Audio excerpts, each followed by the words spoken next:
அந்த சுந்தரவன காட்டுல ஒரு பெரிய ஸ்கூல் இருந்துச்சு. அந்த காட்டுல இருந்த நிறைய பறவைகளோட குழந்தைங்க அந்த ஸ்கூல்ல தான் படிச்சுக்கிட்டு இருந்தாங்க. இப்ப இந்த ஸ்கூல்ல குழந்தைங்களுக்கு ஆஃபர்லி எக்ஸாம் நடந்துகிட்டு இருந்தது. இன்னைக்குதான் கடைசி எக்ஸாம். ஆனா அன்னைக்குன்னு பார்த்து காலையில இருந்து மழை பெய்ய ஆரம்பிச்சிருந்தது. நேரம் போக போக மழையோட வேகம் அதிகமாச்சே தவிர குறையிற மாதிரி தெரியல. காலுஜி, இன்னைக்கு ஸ்கூல் வேன் வராதுன்னு நினைக்கிறேன். அதனால நீங்க நம்ம பையனை கார்ல கொண்டு போய் விட்டுட்டு வந்துருங்க. சரி சரி, நான் கொஞ்ச நேரம் படுக்கிறேன். ஜக்கு தயாரானதுக்கு அப்புறம் என்ன எழுப்பு. அம்மா, மணி ஆயிடுச்சு. இதுக்கப்புறம் ஸ்கூல் வேன் வராது. இன்னைக்கு கடைசி எக்ஸாம். இப்பன்னு பார்த்து இப்படி மழை பெய்யுது. அம்மா, என்னை எப்படியாவது ஸ்கூல்ல கொண்டு போய் விட்டுடுங்க அம்மா. குக்கு, ஜக்குவை அவங்க அப்பா எப்படியும் கார்ல தான் அழைச்சிட்டு போவாரு. நான் போய் அவர்கிட்ட சொல்லி அந்த கார்ல ஒன்னையும் ஏற்றி விட்டுறேன். இப்படி சொன்னா குருவி பிறகு ஒரு குடையை எடுத்துக்கிட்டு காலுக்காகத்தோட வீட்டுக்கு போச்சு. கோரி அக்கா, இன்னைக்கு ஸ்கூல் வேன் வராதுன்னு நினைக்கிறேன். ஜக்குவை எப்படி ஸ்கூலுக்கு அனுப்புவீங்க? வீட்டுல இவ்வளவு பெரிய கார் இருக்கும்போது நாங்க எதுக்கு அதை பத்தி கவலைப்படணும்? ஜக்குவோட அப்பா அவனை கார்ல கொண்டு போய் விட்டுட்டு வந்துருவாரு. கோரி அக்கா, ஜக்குவை அவங்க அப்பா அழைச்சிட்டு போகும்போது அப்படியே கொஞ்சம் குக்குவையும் அழைச்சிட்டு போக சொல்லுங்க. மழை பெய்யலன்னா அவனை நானே கொண்டு போய் விட்டுட்டு வந்துருவேன். என்னது, குக்குவை அழைச்சிக்கிட்டு போகணுமா? ஜக்கு அவன் தனியா கார்ல போகணும்னு தான் ஆசைப்படுவான். நான் வரேன்னு சொன்னா கூட ஒத்துக்க மாட்டான். கோரி அக்கா, அந்த கார் ரொம்ப பெருசு. அந்த கார்ல ஒரு மூலையில என்னோட குக்கு உட்காந்துக்கிட்டும் அவன் யாருக்கும் எந்த தொந்தரவும் கொடுக்க மாட்டான். இந்த சமயத்துல கூட்டுல படுத்திருந்த காலுக்காவும் கோபத்தோட எழுந்திரிச்சிச்சு. சோனா, ஒரு தடவை சொன்னா உனக்கு புரியாது. உன்னோட பையனை எல்லாம் என்னோட கார்ல ஏத்திட்டு போக முடியாது. இவனை மாதிரி பசங்களை எல்லாம் கார்ல ஏத்திக்கிட்டு போனா கார் சீட்டு அழுக்காயிடும். போன மாசம்தான் கார் சீட்டுக்காக 15,000 ரூபாய் செலவு பண்ணினேன். காலண்ணா, என்னோட பையன் உங்க கார்ல ஏறினா உங்க கார் அழுக்காயிடும்னு எனக்கு இப்பதான் தெரியும். பரவாயில்ல, நான் அவனை எப்படியாவது ஸ்கூலுக்கு அனுப்பிக்கிறேன். இப்படி சொன்னா குருவி பிறகு அங்கிருந்து பறந்து தன்னோட வீட்டுக்கு வந்துச்சு. கொஞ்ச நேரத்துக்கு அப்புறம் காலுக்காக தன்னோட காரை ஸ்டார்ட் பண்ணுச்சு. அந்த கார்ல ஜக்கு முன்னாடி சீட்ல உட்கார்ந்து வந்தான். பிறகு காலுக்காக அந்த காரை ஓட்டிக்கிட்டு ஸ்கூலை நோக்கி போக ஆரம்பிச்சது. அம்மா, ஜக்குவோட அப்பா என்னம்மா சொன்னாரு? குக்கு, அவங்க உன்னை அழைச்சிட்டு போக மாட்டேன்னு சொல்லிட்டாங்க.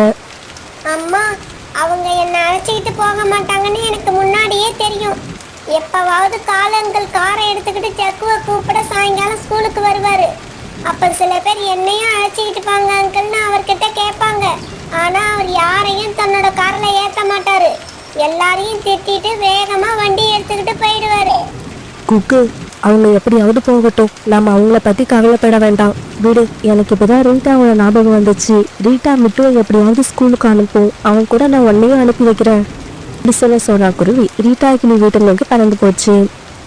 ரீட்டா, உன்னோட பையன் மிட்டு எங்க? அவனை எப்படி ஸ்கூலுக்கு அனுப்ப போற? சோனா, அவனை ஒரு ஆட்டோல நான் இப்பதான் ஸ்கூலுக்கு அனுப்பி வச்சேன். கொஞ்சம் முன்னாடி வந்திருந்தா நானும் என்னோட பையனை அதே ஆட்டோல அனுப்பிக்கிட்டு இருப்பேன். இப்ப எனக்கு என்ன பண்றதுன்னே தெரியல. சோனா, நீ ஏன் இதை நினைச்சு கவலைப்படுற? எனக்கு தெரிஞ்ச ஒரு ஆட்டோக்கார் இருக்காரு. வேணும்னா அவரை வர சொல்லவா? ரீட்டா, உனக்கு புண்ணியமா போகட்டும். அவரை சீக்கிரம் உன்னோட வீட்டுக்கு வர சொல்லு. எக்ஸாமுக்கு டைம் ஆகுது. உடனே ரீட்டாக்கி தன்னோட போனை எடுத்து ஆட்டோக்கார் கிட்ட பேச ஆரம்பிச்சது. ஆட்டோக்கார் கிட்ட பேசி முடிச்சதும் ரீட்டாக்கி சோனா குருவி கிட்ட இப்படி சொல்லுச்சு. சோனா, நீ வீட்டுக்கு போ. இன்னும் கொஞ்ச நேரத்துல ஆட்டோ உங்க வீட்டுக்கு வந்துடும். நான் அவர்கிட்ட உங்க அட்ரஸ சொல்லிட்டேன். ரீட்டா இப்படி சொன்ன உடனே சோனா குருவி ரொம்ப சந்தோஷமா தன்னோட வீட்டுக்கு பறந்து போச்சு. குக்கு, நீ ரெடியா இருக்கியா? இன்னும் கொஞ்ச நேரத்துல ஆட்டோ வந்துடும். சோனா குருவி இப்படி சொல்லிட்டு இருக்கும்போது வாசல்ல ஆட்டோவோட ஆரன் சத்தம் கேட்டுச்சு. குக்கு, வா போவோம், ஆட்டோ வந்துருச்சு.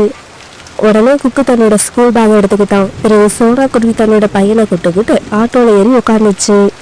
பிறகு ஆட்டோ டிரைவர் ஸ்கூலை நோக்கி ஆட்டோ ஓட்டிக்கிட்டு போனாரு. இதே சமயத்துல காலுக்காகத்தோட கார் போற வழியிலேயே ஏதோ ரிப்பேர் ஆகி நின்றுடுச்சு. அப்பா, என்னப்பா, ஸ்கூலுக்கு இன்னும் ரொம்ப தூரம் இருக்கு. நீங்க எதுக்காக காரை இங்கேயே நிப்பாட்டிட்டீங்க? ஜக்கு, ஸ்கூலுக்கு இன்னும் ரொம்ப தூரம் இருக்குன்னு எனக்கு தெரியாதா? காரை நானா நிப்பாட்டடா. கார் ரிப்பேர் ஆகி அதுவா நின்றுடுச்சு. அப்பா, இப்ப நான் எப்படி ஸ்கூலுக்கு போறது? கொஞ்ச நேரம் பொறுமையா இருடா ஜக்கு, நான் ஏதாவது ஏற்பாடு பண்றேன். இப்படி சொன்ன காலுக்காவும் பிறகு கார் மேல ஏறி உட்காந்து அந்த வழியா யாராவது போறாங்களான்னு பார்க்க ஆரம்பிச்சது. இந்த சமயத்துல சோனா குருவி தன்னோட பையன் குக்கும் ஸ்கூலுக்கு அழைச்சிட்டு போற ஆட்டோ அந்த பக்கம் வந்துச்சு. அந்த ஆட்டோவை பார்த்ததும் காலுக்காவும் இப்படி கத்த ஆரம்பிச்சது. ஆட்டோ ஆட்டோ நிறுத்துப்பா நிறுத்து. காலுக்காக இப்படி சத்தம் போட்ட உடனே ஆட்டோ டிரைவர் ஆட்டோ அந்த இடத்துல நிப்பாட்டினாரு. ஹாய் ஃப்ரெண்ட்ஸ், இந்த கதை உங்களுக்கு பிடிச்சிருந்தா லைக் பண்ணுங்க, ஷேர் பண்ணுங்க, அப்புறம் சப்ஸ்கிரைப் பண்ணுங்க. இங்க பாருங்க, உங்கள நிறைய பேர் இன்னும் சப்ஸ்கிரைப் பண்ணாமலேயே நம்ம சேனலை பார்த்துக்கிட்டு இருக்கீங்க. இது ரொம்ப தப்பு. உடனே சப்ஸ்கிரைப் பண்ணிடுங்க. மியாவ். இது மட்டும் பத்தாது, கீழே இருக்கிற ஹைப் பட்டனை பிரஸ் பண்ணி எங்களை இன்னும் உற்சாகப்படுத்துங்க. மியாவ்.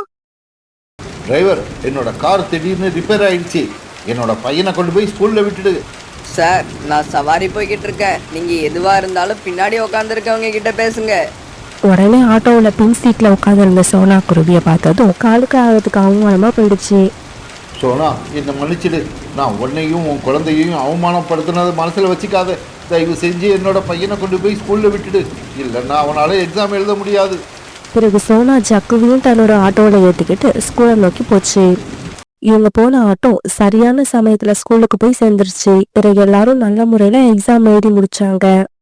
அன்னைக்கு மதியானம் நேரத்துக்கு அப்புறம் மழை சுத்தமா நின்று போயிருந்தது. தன்னோட காரை ஒர்க் ஷாப்புக்கு எடுத்துட்டு போய் ரிப்பேர் பண்ண காலுக்காக ஜக்குவை கூப்பிடறதுக்காக ஸ்கூலுக்கு போச்சு.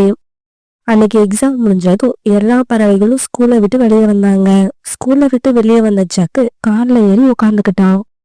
காலுக்காக தன்னோட சீட்ல இருந்து இறங்கி கார் மேல ஏறி உட்கார்ந்துகிட்டு மற்ற பறவைகளை கூப்பிட ஆரம்பிச்சது. எல்லாரும் இங்க பாருங்க, நான் சொல்றத நல்லா கேளுங்க. காட்டுக்குள்ள நடுவுல இருக்கிற வேப்ப மரத்து பக்கம் இந்த கார் போக போகுது. அந்த பக்கம் போறவங்க எல்லாம் இந்த கார்ல வந்து ஏறிக்கலாம். இதையெல்லாம் பக்கத்துல நின்றுகிட்டு இருந்த சோனா குருவியும் குக்கும் பார்த்தாங்க. என்ன காரணம்னா, காலையில உங்க பேச்சு வேற மாதிரி இருந்தது, மதியானத்துக்கு அப்புறம் உங்க பேச்சு டோட்டலா மாறிடுச்சு. சோனா, இவ்வளவு நாள் இருண்டு கிடந்த என்னோட நெஞ்சுக்கு ஒன்னாலதான் வெளிச்சம் கிடைச்சிது. இயற்கை எனக்கு எல்லா வசதிகளையும் கொடுத்துருக்கு. பணம் இருக்கு, வீடு இருக்கு, கார் இருக்கு, எனக்கு இன்னும் அழகான குடும்பமும் இருக்கு. ஆனா என்கிட்ட இல்லாதது ஒன்னே ஒண்ணுதான். என்ன தெரியுமா? அது மற்றவங்களுக்கு உதவி செய்யற நல்ல குணம். அது மட்டும்தான் என்கிட்ட இல்லாம இருந்துச்சு. இன்னைக்கு ஒன்னால எனக்கு அதுவும் கிடைச்சிருச்சு. நீ மட்டும் எனக்கு காலையில சரியான நேரத்துல உதவி செய்யலன்னா என்னோட பையன் எக்ஸாம் எழுதியிருக்கவே முடியாது. இதுக்கப்புறம் நான் பழையபடி இருக்க மாட்டேன். என்னால முடிஞ்ச அளவு மற்றவங்களுக்கு உதவி பண்ணுவேன். பிறகு சோனா குருவியும் குக்குவும் காலுக்காக அதோட கார்ல ஏறிக்கிட்டாங்க. பிறகு காலுக்காக சந்தோஷமா தன்னோட காரை ஓட்டிக்கிட்டு வீட்டுக்கு போச்சு. அந்த காட்டோட கடைசி பகுதியில ரீட்டா கிளிக்கு சொந்தமான ஒரு திராட்சை தோட்டம் இருந்தது. அந்த திராட்சை தோட்டத்துல பெரிய பெரிய திராட்சை பழங்கள் கொத்து கொத்தா காய்ச்சி தொங்கிக்கிட்டு இருந்தது. காலுக்காக அந்த திராட்சை பழங்களை சாப்பிட ஆசைப்பட்டுச்சு. இருந்தாலும் காலுக்காக அந்த திராட்சை தோட்டத்துக்கு தனியா போக விருப்பப்படல. நான் அங்க தனியா போக மாட்டேன். சோனா குருவியையும் அழைச்சிக்கிட்டு போவேன். அப்பதான் நாம திராட்சை பழங்களை சாப்பிட்றப்ப ரீட்டா கிளி வருதான்னு பார்க்க நமக்கு ஒரு காவலாளி கிடைச்ச மாதிரி இருக்கும். இப்படி நினைச்ச காலுக்காக உடனே சோனா குருவியை பார்க்க பறந்து போச்சு. சோனா சோனா, இன்னைக்கு நீ உணவு தேட எங்க போக போற? நம்ம காட்டுக்கும் பக்கத்துல உள்ள விவசாயி தன்னோட வயல்ல அறுவடை பண்ணி முடிச்சிட்டாருன்னு கேள்விப்பட்டேன். அங்க போனா கீழே சதுரி கிடக்குற நெல்மணிகளை எடுத்துக்கிட்டு வரலான்னு யோசிக்கிறேன். சோனா, நம்ம காட்டோட கடைசி பகுதியில ஒரு திராட்சை தோட்டம் இருக்கு. அதுல நிறைய திராட்சை பழங்கள் பழுத்திருக்கு. வா, நாம 2 பேரும் அங்க போய் திராட்சை பழங்களை சாப்பிட்டுட்டு வருவோம். திராட்சைங்கிற பேரு கேட்டதுமே சோனா குருவிக்கு திராட்சை சாப்பிடணும் போல ஆசை வந்துடுச்சு. இருந்தாலும் கூடவே ஒரு பயமும் இருந்துச்சு. காலன்னா அந்த திராட்சை தோட்டம் யாருக்காவது சொந்தமானதா? ஏன்னா அடுத்தவங்களுக்கு சொந்தமான தோட்டத்துல நம்ம அனுமதி இல்லாம சாப்பிடுறது தப்பு. இல்ல சோனா, அது யாருக்கும் சொந்தம் கிடையாது. யார் வேணும்னாலும் போய் சாப்பிடலாம். நீ என் கூட வா, நாம வயிறு நிறைய சாப்பிட்டுட்டு வருவோம். ஒரு காலுக்காகவும் சோனா குருவியும் அந்த திராட்சை தோட்டம் இருக்கிற பக்கத்தை நோக்கி பறந்து போனாங்க. இப்படி பறந்து போன 2 பேரும் அந்த திராட்சை தோட்டத்துக்கு போய் சேர்ந்துட்டாங்க. சோனா, நான் உங்ககிட்ட ஒரு உண்மையை சொல்ல போறேன். இந்த திராட்சை தோட்டம் ரீட்டா கிளியோடது. நான் இப்ப இந்த திராட்சை பழங்களை சாப்பிட்றேன். நான் சாப்பிட்ற வரைக்கும் நீ ரீட்டா கிளி வருதான்னு பார்த்துக்கிட்டே இரு. நான் சாப்பிட்டு முடிச்சதுக்கு அப்புறம் நீ சாப்பிடு. நீ சாப்பிட்றப்ப ரீட்டா கிளி வருதான்னு நான் பார்த்துக்கிறேன். ஒருவேளை நான் சாப்பிட்டுக்கிட்டு இருக்கப்ப ரீட்டா கிளி வந்துச்சுன்னா எனக்கு உடனே சொல்லு. காலம்மா, இந்த திராட்சை தோட்டம் ரீட்டா கிளியோடதுன்னு ஏன் என்கிட்ட முதலையே சொல்லல? இந்த மாதிரி திருட்டுத்தனமா நான் எந்த தோட்டத்துல இருந்தும் பழங்களை சாப்பிட மாட்டேன். ஆனா நான் சாப்பிடுவேன். இப்படி சொல்லிட்டு காலுக்காக அங்கிருந்து திராட்சை பழங்களை சாப்பிட ஆரம்பிச்சது. கொஞ்ச நேரத்துல எல்லாம் ரீட்டா கிளி ஒரு பெரிய குச்சி எடுத்துக்கிட்டு பறந்து வந்துகிட்டு இருந்தத சோனா குருவி பார்த்துடுச்சு. காலம்னா, ரீட்டா கிளி வருது, நம்ம சீக்கிரம் இங்கிருந்து கிளம்பணும். ஆனா சோனா குருவி சொன்னத காலுக்காவும் காதுல வாங்கவே இல்ல.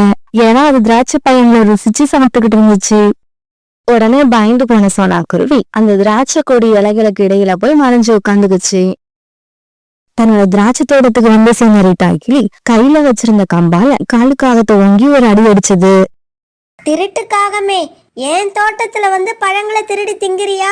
மரியாதையா ஓடிடு, இல்லன்னா இந்த கம்பால இன்னும் அடி வாங்குவ. ரீட்டா, நீ செய்யறது சரியில்லை. இந்த பழத்தை திருடி தின்றதுக்கு நாங்க 2 பேர் வந்தோம். ஆனா நீ என்ன மட்டும் அடிச்சிட்டு அதோ அந்த இலைகளுக்கு பின்னால உட்காந்துருக்க சோனா குருவியை அடிக்கவே இல்லை. காலுக்காக இப்படி சொன்ன உடனே என்ன பண்றதுன்னு தெரியாத சோனா குருவி அங்கிருந்து வெளியே வந்துருச்சு. ரீட்டா, நான் சொல்றத கேளு. இந்த காலனா போய் சொல்லி என்னை இங்க அழைச்சிட்டு வந்துட்டாங்க. நான் உன்னோட தோட்டத்துல இருந்து ஒரு பழத்தை கூட திருடி சாப்பிடவே இல்லை.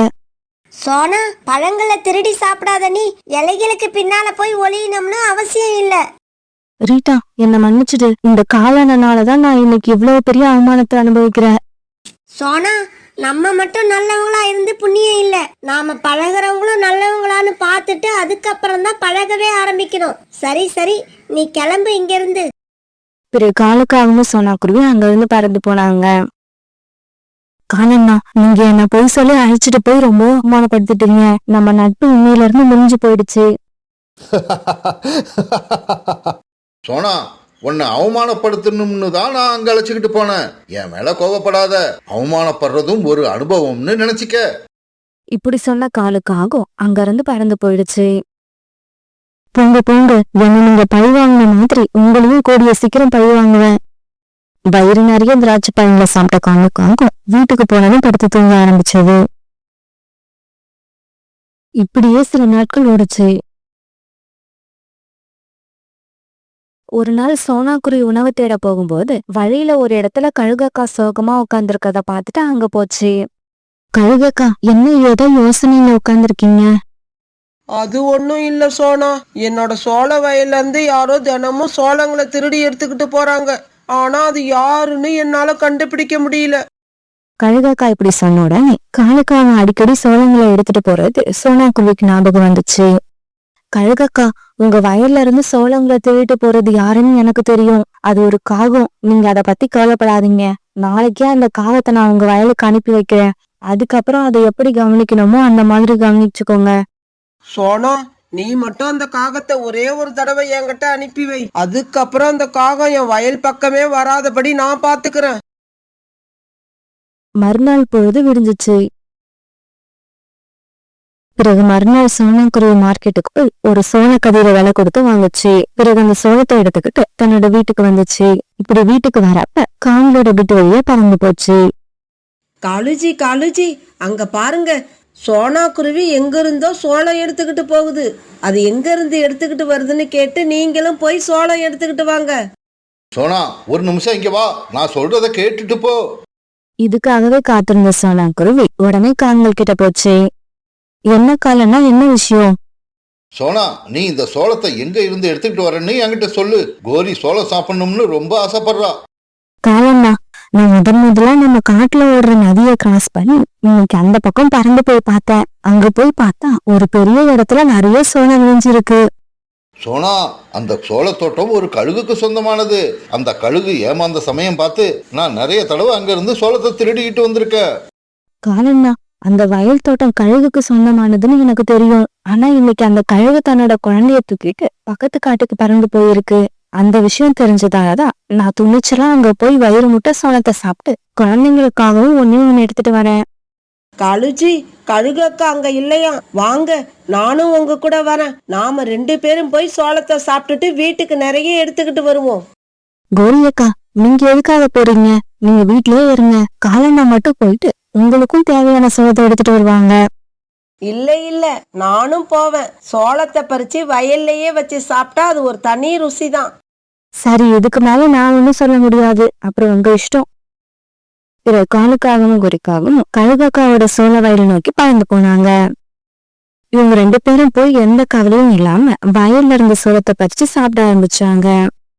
இவங்க இப்படி சோளத்தை திருட்டுத்தனமா சாப்பிடறத ஒரு மரத்துல உட்கார்ந்திருந்த கழுகு பார்த்துக்கிட்டே இருந்துச்சு. சோனா குருவி ரொம்ப நல்ல குருவி. சொன்ன மாதிரியே திருட்டு காகங்களை இங்க அனுப்பி வச்சிருக்கு. இப்படி சொன்ன அந்த கழுகாக்கா காங்களை நோக்கி பறந்து போச்சு. பிறகு சோளத்தை சாப்பிட்டுட்டு இருந்த காங்களுக்கு தள்ளி அவங்க மேல ஏறி உட்காந்துக்குச்சு. திருட்டு காகங்களே, உங்களை பிடிக்கணும்னு எத்தனையோ நாள் காத்திருந்தேன். ஆனா என்னால அது முடியல. இன்னைக்கு வசமா மாட்டிக்கிட்டீங்க. கழுகக்கா, தயவு செய்து எங்களை விட்டுடுங்க. நாங்களா இங்க வரல. அந்த சோனா குருவி தான் நீங்க பக்கத்து காட்டுக்கு போய் இருக்கீங்கன்னு சொல்லி எங்களை இங்கே அனுப்பி வச்சது. அப்படியா? சோனா குருவி ரொம்ப புத்திசாலி. அதோட புத்திசாலித்தனத்தாலதான் இப்ப நீங்க என்கிட்ட மாட்டிக்கிட்டீங்க. அது சொன்ன மாதிரியே உங்களை என்கிட்ட அனுப்பி வச்சிடுச்சு. அப்படியா? இது சோனா குருவியோட திட்டமா? ஒரு நாள் சோனா குருவியை நான் ரீட்டா கிளியோட திராட்சை தோட்டத்துக்கு அழைச்சிக்கிட்டு போய் அவமானப்படுத்தினதுக்கு இப்படி பழுதித்துக்குச்சு போல இருக்கு. கோரி, நாம மோசம் போயிட்டோம். அப்பவே சோனா என்ன போக வேண்டாம்னு சொல்லுச்சு. நான் தான் புத்தி கெட்டு போய் உங்க பின்னால வந்தேன். எனக்கு இதுவும் வேணும், இன்னமும் வேணும். அந்த சமயத்துல இந்த காட்சியை பாக்குறதுக்காக சோனா குருவி அங்க வந்து சேர்ந்துருச்சு.